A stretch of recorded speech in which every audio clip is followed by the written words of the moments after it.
किसका आरक्षण छीन लिया गया, कहाँ का संविधान खत्म कर दिया गया। ये झूठ बोलने का काम। धारा 370 हटाते वक्त भी यही कहा गया था कि हाथ कंगन को आरसी किया, आने वाले दिनों में अपने आप पता चल जाएगा कि इससे किसकी नागरिकता है। जब सीएए भी आया था उस वक्त भी जितने भी विपक्ष के घटक दल हैं उन्होंने सीएए को लेकर भ्रम फैलाने का काम किया। वक्फ बोर्ड बिल को लेकर केंद्रीय मंत्री चिराग पासवान ने एक बड़ा बयान दिया है। जी हाँ, उन्होंने सीधे तौर पर विपक्ष पर हमला किया और हमला करते हुए उन्होंने कहा है कि 2-3 महीनों में हमारे मुसलमान भाइयों को ये पता चल जाएगा कि क्या गलत है और क्या सही हुआ है। अपने हक के लिए लड़ना कहीं से भी गलत नहीं है, लेकिन 2-3 महीनों में उन्हें ये पता चल जाएगा, ये साफ हो जाएगा कि क्या गलत है और क्या सही है, मतलब किसने गलत किया है और किसने सही किया उनके साथ। और क्या कुछ कह रहे चिराग पासवान अपने इस बयान में, हम आपको उनके इस बयान पर छोड़े जाते हैं। अरे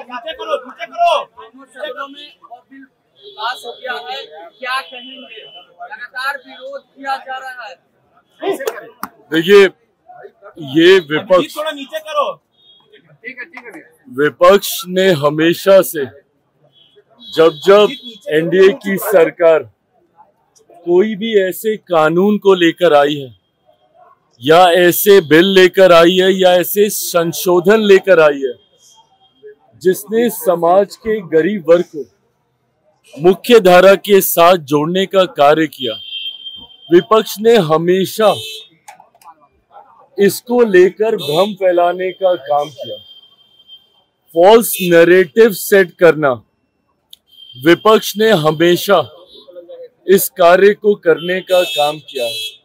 जितने भी दल हैं इन लोगों ने जनता के बीच जाकर भ्रम फैलाना, झूठ बोलना, फॉल्स नैरेटिव सेट करना, निरंतरता में ये काम जितने भी विपक्ष के घटक दल हैं उनके द्वारा किया गया। उदाहरण के तौर पर जब सीएए भी आया था उस वक्त भी जितने भी विपक्ष के घटक दल हैं उन्होंने सीएए को लेकर भ्रम फैलाने का काम किया। जनता के बीच एक आगजनी का माहौल निरंतरता में महीनों तक बना के रखा। उस वक्त भी मैंने सदन के पटल में कहा था कि हाथ कंगन को आरसी किया, आने वाले दिनों में अपने आप पता चल जाएगा कि इससे किसकी नागरिकता गई। सीएए एक ऐसा कानून था जहां पे उन देशों में रह रहे अल्पसंख्यक लोगों को नागरिकता देने वाला वो कानून था और इन्होंने उसको नागरिकता छीनने वाला कानून बताकर अल्पसंख्यक समाज, खास तौर पर मुसलमानों के बीच जाकर ये भ्रम फैलाया कि अगर सीएए आ गया तो आप लोगों की नागरिकता छीन ली जाएगी। लंबे समय तक झूठ बोलने का काम किया। परिणाम स्वरूप देश भर में एक डर भय का माहौल बना रहा। आज मुझे बताइए कौन से मुसलमान भाई की नागरिकता छीन ली गई?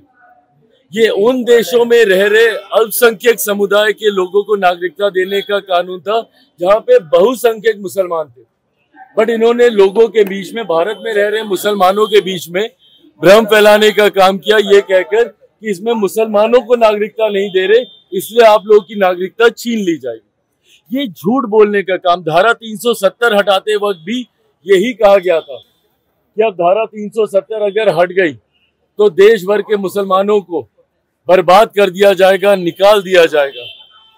जब राम मंदिर बनने की बात आ रही थी उस वक्त भी कहा गया था कि अगर राम मंदिर बनेगा तो देश भर के मुसलमानों को निकाल दिया जाएगा। सिर्फ झूठ बोलना, फॉल्स नैरेटिव सेट करना।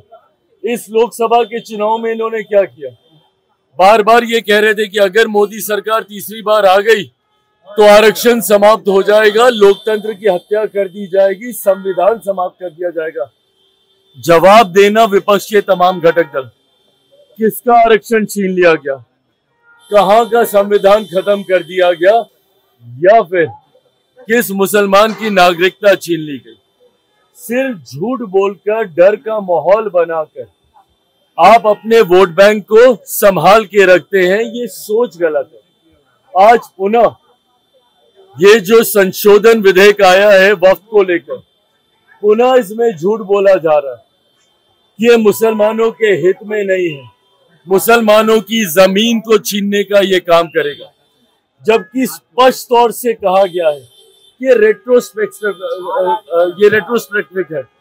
इसमें किसी का भी अभी तक जिस भी मुसलमान की जमीन है या उसमें मस्जिद बनी हुई है उसको नहीं लिया जाएगा, उसको नहीं तोड़ा जाएगा, फिर भी उनके बीच जाकर ये भ्रम फैलाया जाए। और इसमें यह तक कहा गया है कि अगर कहीं पे विवाद चल रहा है किसी विशेष जमीन को लेकर, तो उसमें जो न्यायालय का फैसला आएगा वो सबको मान्य होगा। तो इसमें गलत कहां पे कोई कह रहे? अगर किसी सिस्टम में कोई पारदर्शिता लेकर आ रहा है, अगर ट्रांसपेरेंसी अगर एक सिस्टम में लाई जा रही है, तो इसमें गलत क्या है? अगर आप गरीब मुसलमानों को उनका हक देने का काम कर रहे हैं तो इसमें गलत क्या है? आज की तारीख में कई ऐसे मसले हैं जहां पे मुसलमानों की जमीन का विवाद ही वक्फ बोर्ड के साथ चल रहा है, पर अफसोस की बात यह है कि उनको न्यायालय तक जाने का मौका नहीं दिया जाता था। इसके बाद कम से कम वो न्यायालय जा पाएंगे, अपने हक के लिए न्याय की मांग कर सकेंगे। तो इसमें गलत क्या है? मैं मानता हूं कि आज विपक्ष जो इसको लेकर एक भ्रम का माहौल खड़ा करने का प्रयास कर रहा है, महीने, 2 महीने, 3 महीने, 4 महीने में अपने आप मुसलमान भाइयों को ये पता चल जाएगा कि इससे क्या सही में उनका कोई नुकसान हो रहा है या उनका भला हो रहा है।